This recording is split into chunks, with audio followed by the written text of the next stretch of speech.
So as mentioned, there are a few things to look at for the challenge mode, and in the base game you can choose between Batman and Armored version, but the PS3 version did also add the Joker as an extra playable character.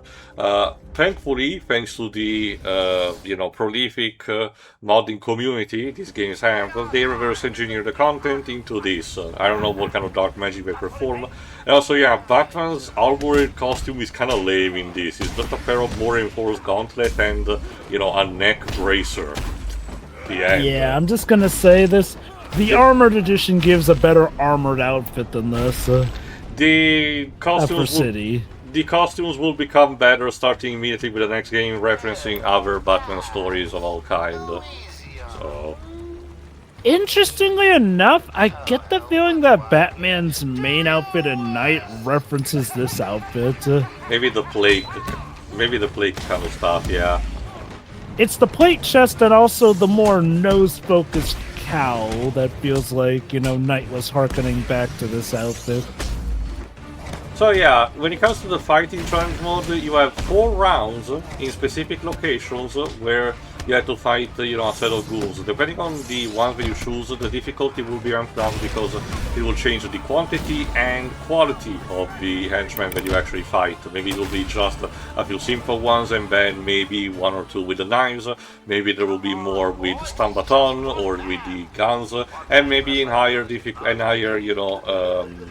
ones, maybe a Titan Mook or 2 will actually pop up. Who knows? But other than that, you're graded based on the kind of performance you make, as in if you manage to continue to keep your combo, if you manage to be varied with the usage of your gadgets, and if you manage to perform, maneuvers uninterrupted, basically. And you have a maximum of 3 bad signals to actually obtain. It's basically just for bragging rights. You really don't unlock anything outside of achievements with this.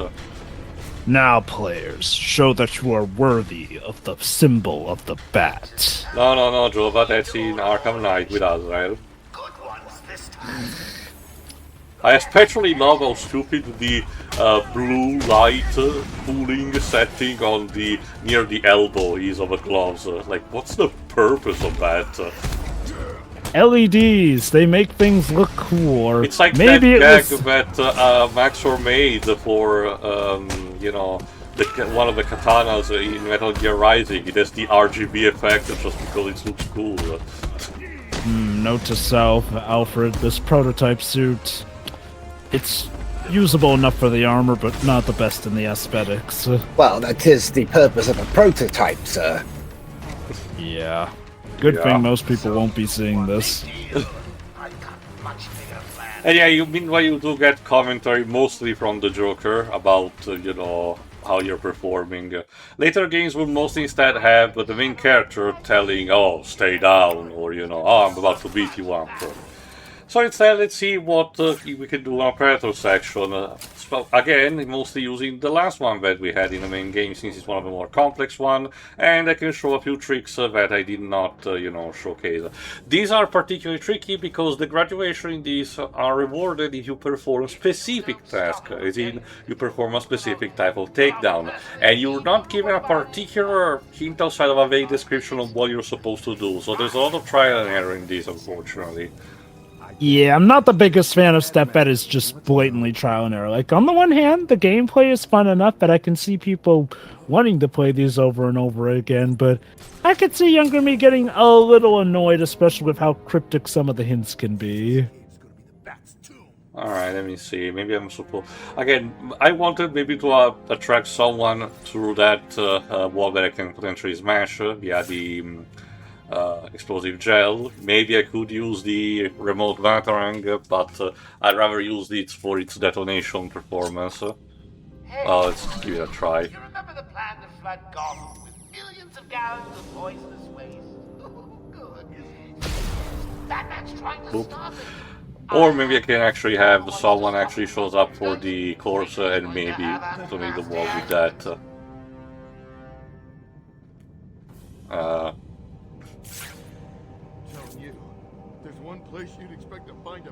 God damn it, there's the body right there. Go check it. These This books is are- like a Looney Tunes gag where they're doing everything but the one move they need to do to trigger the trap. Whatever, let's move on. Actually, because I can pull off a particular trick that is particularly rewarding if you also perform that in story mode. See, remember the control room when you need to deactivate the pump? There's a floor that can also can be broken, and the two mooks conveniently standing on top of it. That's pretty neat. However, the trade-off is that you will alert everyone immediately, so you need to get your ass out. Vent quickly. Admit it, Batman. He would be a pro at Among Us, which involves murdering people. Actually, I think Marshall Manhunter would work better. What the hell's Among Us? Stick around in a few years. It's going to be big. The funny thing is, technically, Among Us was around earlier than most people remember. 2018, I think it was original release date. The funny thing is that I knew the people who made it beforehand because they made the Henry, well, at least one or two of them made the Henry Stickmin games, which Markiplier played, and I was, you know, a fan of those, so hilarious how the war circles around.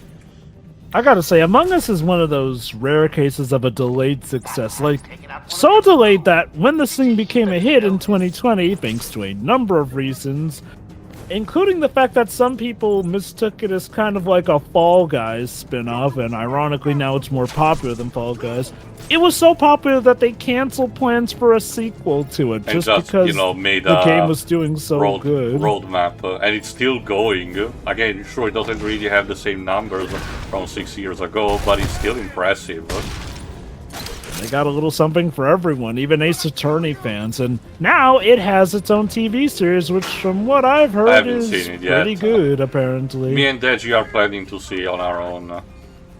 Let me guess, you're planning to watch it once the series is complete. Well, at least the first season. I think they just released it in bulk, in kind of like you know, every streaming service does, because it was released kind of shadow dropped on Paramount Plus. I could have sworn they were doing it sequentially, no, it's but it's then JoJo again, that it's finally retaining its you know, JoJo Fridays because Netflix finally learned the lesson from Part 6. Wait, so what happened? They released it in bulk and people hated that? Yeah, so Part 6 was released en masse because Netflix be Netflix, and people really not like that because they really preferred the idea of having an episode per week format, specifically for JoJo. And possibly a contributing factor on why Part 6 did not perform the same kind of number of viewership as the other seasons did. But thankfully, you know, Araki stuck around enough for Part 7 to finally be developed, and thankfully Netflix is actually, you know, taking things lower this time around. How funny that Netflix were kind of like the main proprietor for a JoJo series of all things. Well, that's the thing. They kind of acquired the distribution right later. The developing team is Adam Studios. I forgot the actual name. They've been doing that since 2012, starting with Phantom Blood. But ever since Part 6, Netflix did acquire a sort of digital distribution rights specifically for the series, which also meant that it also gave the series dubs in countries that had not received it yet.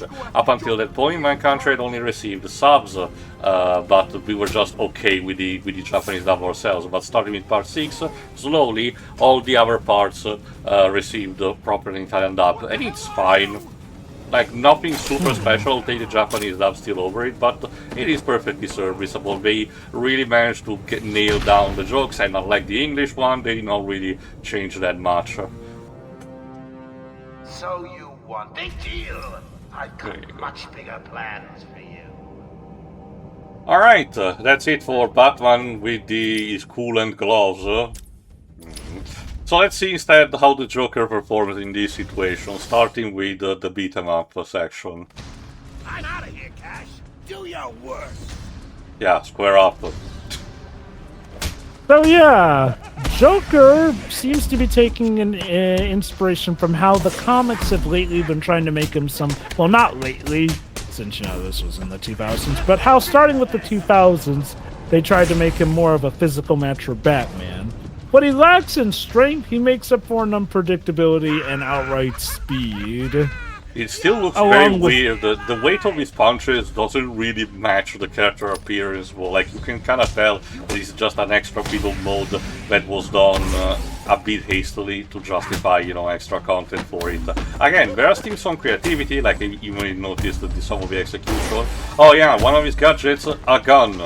You have only one bullet, use it wisely, but it is to kill someone, so it's kind of a buzzkill.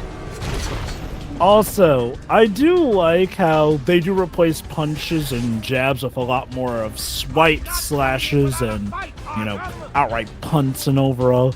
Not to mention some of his special takedowns, which we'll notice. I sometimes like to save the revolver shot for the very last move. I was trying to do, but... and yes, he's got his Joy Buster too. With a guard that was wearing plastic, you know, rubber gloves. Right. I mean, okay. To be fair, rubber glove, but if that glove was, like, you know, thin enough, I guess potentially it could shock him. Also, it's the Joker. He probably made a special Joy Buzzer just for that. By the way, in this part when you face the Joker, the opponents but oh Jesus Christ, that's fine. The opponents that you get include stuff people like Aaron Cash, Officer Balls, and Jim Gordon. Commissioner, what are you doing? He's ripping I'm trying to do my duty from the wall.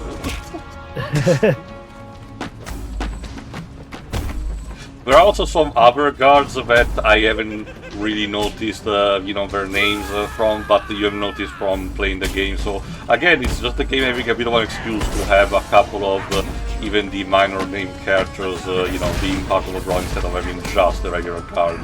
Like there you go, there's balls on the ground.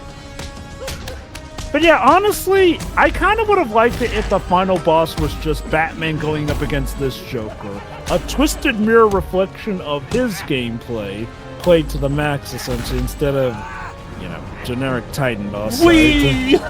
Commissioner, no! He did a full-on somersault in the air. And no one can stop me. That's right. I'm going to smash them all. That's right. This whole Arkham plot has been my secret plan to force Sakurai to add Waluigi to Smash. How diabolical. Also, knowing the Joker, he probably will have... what was the Pokemon it was lasting after? Lopunny? Oh god, Lopunny, yes. Yeah. So anyway, when it comes to the Predator section, the Joker unfortunately kind of sucks. His gadgets include a pair of X-rays, which function like the detective mode, but you cannot move while using them. The gun with one bullet, like in Faith, the Only Trinity, and as you will see in a bit, a particular delayed bomb on a toy. It's similar to the gadget that he was using in his final boss fight, if you noticed.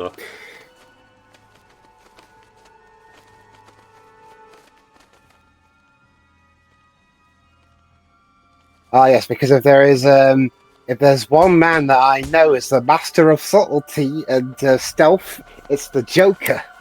Well, that's the thing. It's the element of surprise. Also, you're about to see the meme one with this guy. So what does the Joker do for one of his takedown? Not shot, and he hits the griddy. What the hell? He hit the griddy before Fortnite made it popular. Like, this is cursed in some capacity. You see, Tio, Joker is the one who funded Epic. You know what? I can't believe that. As a, you know, actual comic book building scheme, that kind of works. Yes. Making the gaming landscape into one sick joke.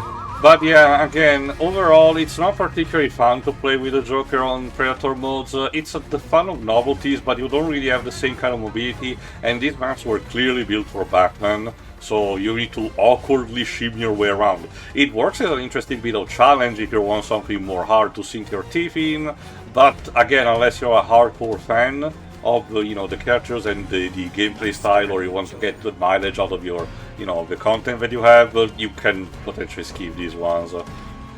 Speaking of sinking your teeth, Okay, that noise, I can imagine that noise being a bit annoying. Yeah. These gadgets will also be referenced in Arkham Knight, believe it or not. They are also in Arkham City, but they are more in a generic kind of format. Arkham Knight specifically bothers to mention these ones in a glass piece. How could you not see him? You were looking right down at him. The guards will only control banks if there is a body near them.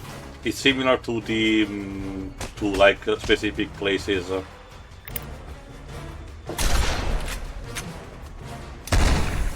Oh yeah, I didn't really mention. For all these games, it's not just machine guns that the guards may have, but also shotguns. And they obviously will be more powerful at close range. So the detective vision showcases to you also which kind of weapon they equip usually. Alright, let's put to use the dynamite stick.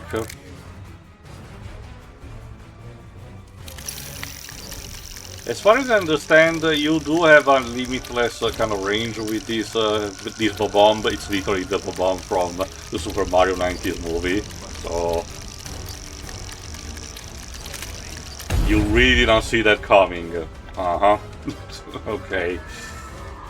I honestly do get a kick out of doing the Predator sections with Joker. I do feel like they add a nice level of challenge.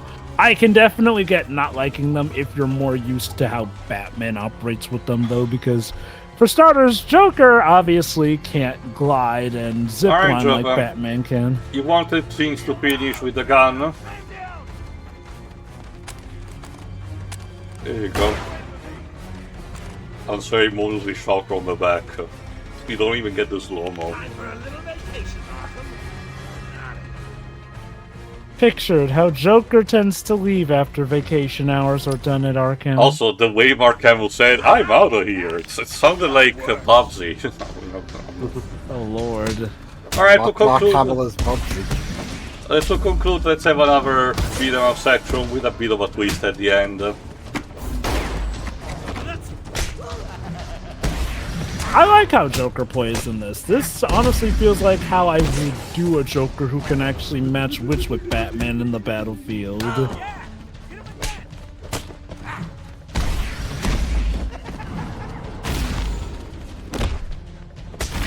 This location, to recall, is the secret lab in the botanical garden.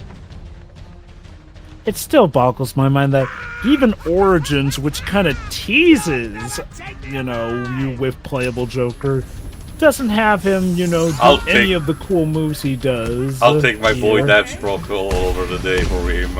Although it's kind of weird, it's funny. I kind of believe that considering also the multiplayer stuff, one of the extra playable characters would have probably been better to be Bane instead. Sure, I guess you wouldn't be able to do much when it comes to the Predator section with him, but it probably would have fit more with both the themes of the game and something that happens in the plot line, which ties up to how challenge was integrated in Origins. The Arkham series could have really benefited from something like a brawler mode or like a fighting mode where you get to control different characters fighting against each other. Like, again, the Batman closest was the multiplayer for Arkham Origins, which was more of a heist competition with Batman and Robin snuck into the mix, but that's kind of it.